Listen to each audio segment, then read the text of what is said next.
I studi di sociolinguistica sono un impresto un'evore utile per misurare e valutare il stato di salute di un'elenghe in te società. La prima ricerche fatte a livello regionale sulle dinamiche sociolinguistiche delle lingue furlane è dal 1977, la seconda dal 1986, tutti dos curadis dall'Istituto di Sociologia Internazionale di Gorizia.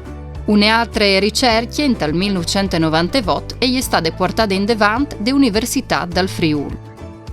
Il studio più recente è dal 2014, quando la ARLEF, Agenzia Regionale per le Lingue Furlane, affida all'Università del Friuli la realizzazione di una ricerca per conoscere i dati sugli usi, i comportamenti e le opinioni sul conto delle lingue furlane. Con queste scandai si è arrivata a avere un dato realistico di troppe persone che vuoi favellare la lingua furlane e con quale regolarità. Si tratta di 600.000 di loro te 6 province di Udin, Gorizia e Pordenone. Di questi, 420.000 a favellare in furlan in maniera regolare e 180.000 in maniera occasionale. Con di più, si stima che 10.000 persone a favellare in furlan in regione dal Veneto e che 1 milione di persone lo faveli a torpo al mondo. Ma troppe persone capiscono il furlan. La comprensione delle lingue furlane supera l'83% della popolazione in te 6 province di Gorizia e di Pordenone e passa il 96% in te ex province di Udin.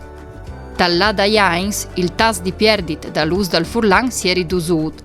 Fin a Jains 2000 la perdita era dall'1% ad anno. Vue è dal 0,6% ad anno.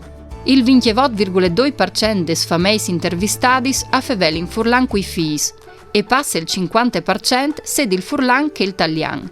Il 75,1% delle persone si considera giusto che il furlan al venga insegnato a scuole. Con di più, la più parte degli intervistati è considera giusto che il furlan al venga tutelato con leggi specifiche. Le percentuali avviodono a pro des politiche di tutela l'85,7% di cui il favele furlan e il 67,7% di cui che non lo favele. Anche la fruizione dai media per furlan è cambiata un'evore rispetto alle prime ricerche. Difatti, il 67,5% di cui il favele furlan al chiale e ascolta trasmissioni televisive e radiofoniche per furlan. Si tratta di più del 20% rispetto ai dati dal 1998. Con riferimento ai giovani, che hanno mancul di 30 anni favellano in maniera attiva per furlan di più di che hanno dai 30 ai 40 anni. Con di più hanno un'opinione positiva in merito ai lingue, al suo valore culturale e al contesto di riferimento, refutando le connotazioni negative del passato.